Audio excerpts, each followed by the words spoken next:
storage. We have an emergency food storage. We have it for 2 weeks.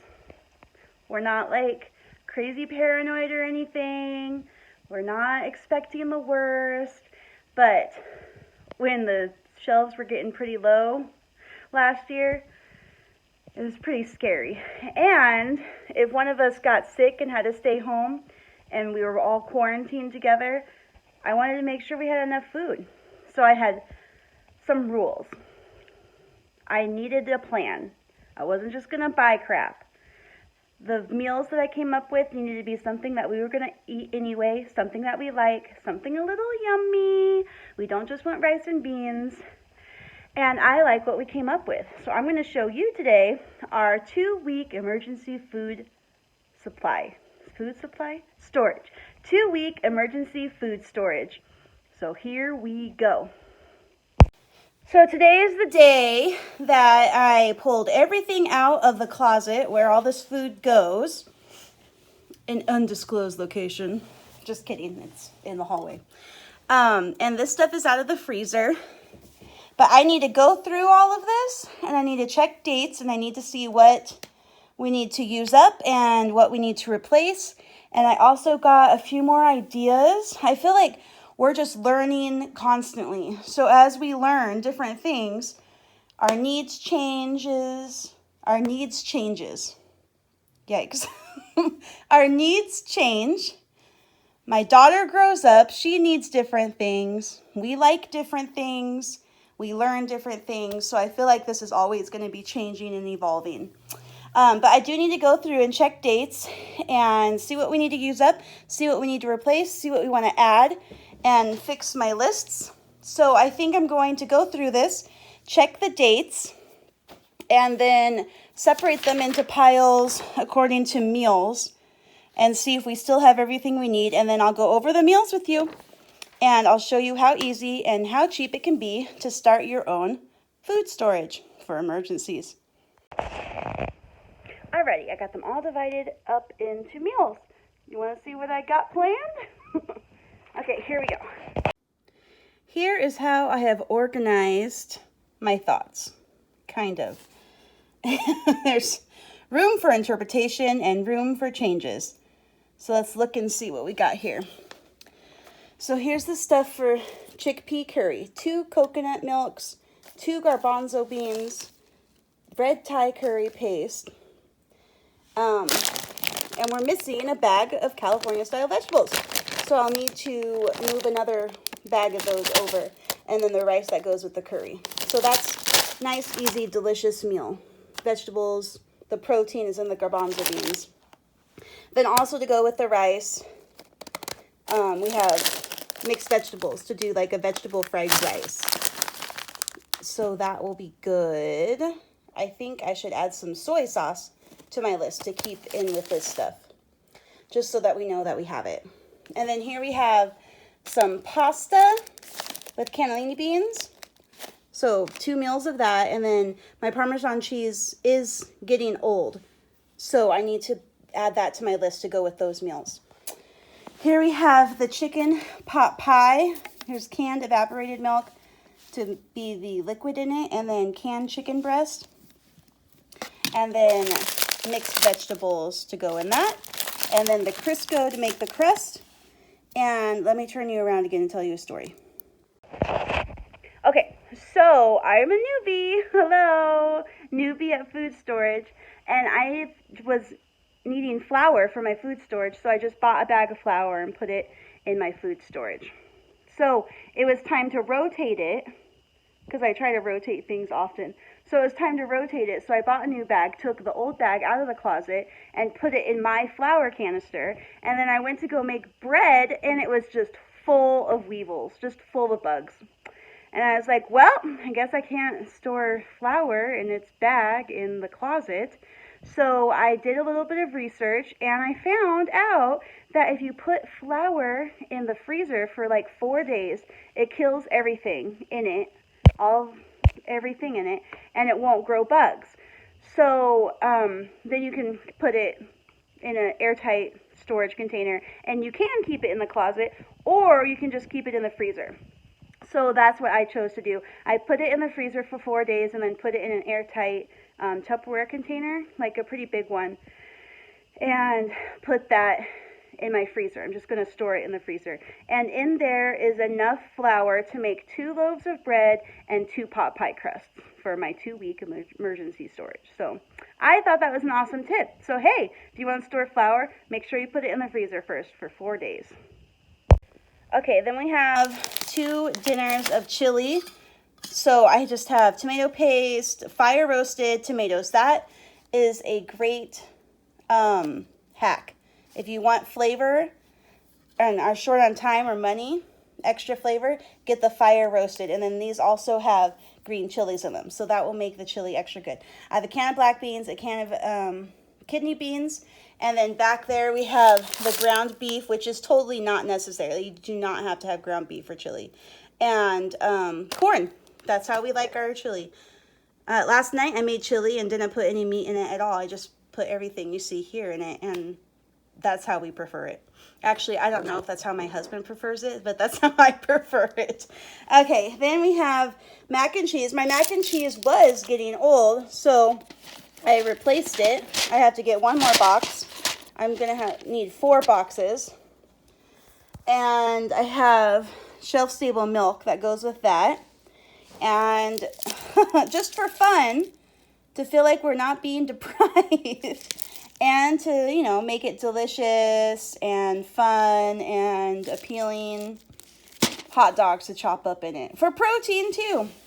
So, just kind of something fun and quirky. You don't have to be so serious with it. And then we have stuff to make pizzas. 2 of these pizza crust mixes for each meal. A jar of pizza sauce. And controversial pineapple, mozzarella cheese. These go in the freezer. And this goes in the freezer also. I guess I have 1 package for both pizzas. It's Canadian bacon. So I'll chop that up and divvy it up into 2 when it's time. And then I think that's all of the dinners. So for breakfast, we have hash browns. These dehydrated hash browns. This is getting close to its date. So I think we're going to use that up. I have no idea how we're going to use all that up. But we'll use that up, and I'm going to Costco soon, so I'll just buy the individual ones of that for the replacement. And then for lunches, back to breakfast. I always have an extra dozen eggs, if not 2 extra dozen eggs, and I just constantly am rotating them. And I also have extra 2 bags of baby carrots that I'm constantly rotating. So for lunches, we can have, oh no, where's my peanut butter? I must have left it. I had to rotate the peanut butter out too because it was getting close to date. So I just took 2 from my pantry. So we'll have peanut butter and jelly lunches or peanut butter and jelly breakfast, whatever. I always have 2 extra loaves of bread in the freezer that I'm constantly rotating. Then I have garbanzo beans to make hummus to go with the carrots that I'm constantly rotating. And you can make hummus with garbanzo beans and peanut butter, which is an awesome hack. So garbanzo beans, a little bit of peanut butter, garlic, lemon juice. Like I just use the refrigerated lemon juice, just a squeeze of lemon juice, and cumin and whatever flavors you want in it. So that's easy to have with lunches. And then this is just extra stuff that I don't actually have a plan for, but it's in my food storage. You can mix lentils with just about anything. So I have a can of lentils, some ramen, vegetable bouillon, which is always good to have, and a bag of pinto beans. So that's extra stuff. I think that's everything. So you can see food storage doesn't have to be expensive. It doesn't have to be confusing. It doesn't have to be fancy. And it also doesn't have to be like weird dehydrated meals. Food storage can be whatever you want it to be.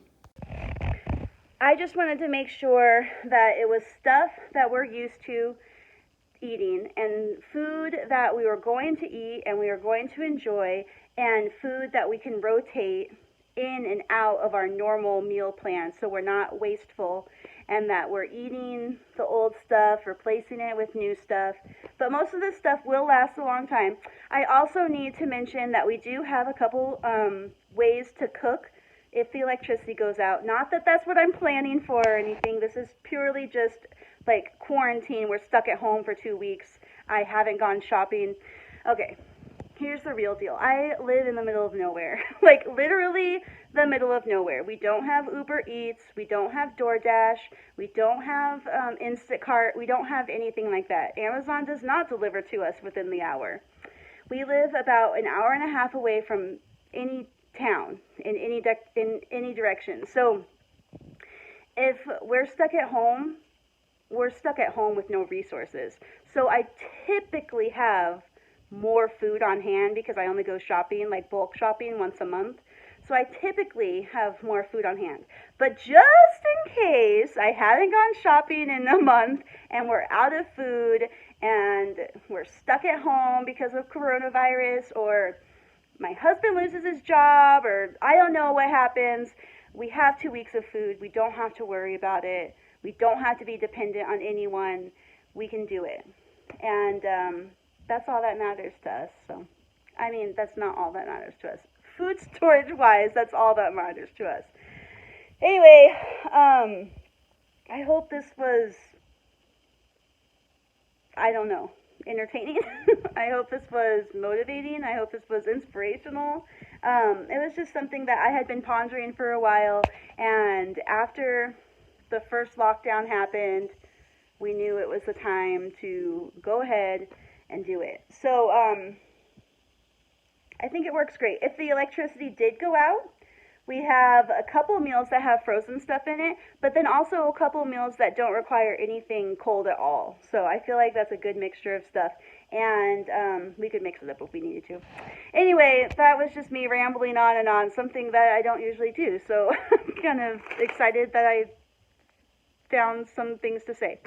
Anyway, let me know what you think. Do you have food storage? Okay, so I already added some extra stuff to my list. Got the Parmesan cheese, the soy sauce, an extra California blend vegetables, new mac and cheese, and then I added nuts, because nuts are a good source of protein, and they're delicious, and they're filling, so I can just throw some nuts in the freezer and have them when we need them. And then I noticed that we don't have any fruit, so I added peaches and pears to my list to get a couple cans of each, and then also protein bars, which I think would be a good addition. So, yeah, that's it. Bye. Just in case you guys wanted to see and write it down, and also if you're interested in me making a shopping list for you guys to just take to the store and get everything you need for these meals, I would love to do that. So just let me know, and I'll make a shopping list with everything that you need. And I'm also curious about how much it is, because I did this a while ago. So it'd be interesting to see what the price is. And it's also time for me to like switch this stuff out. I want to switch it out every 6 to 8 months, I think. But we'll see. Okay, bye. Just kidding again. I forgot to mention that I have a bottle of vitamins for both me and JJ and for Judith also in my food storage supply. So we don't have to worry about nutrition. Well, I mean, we have to worry about it, but you know what I mean. Okay, bye. For real. Bye.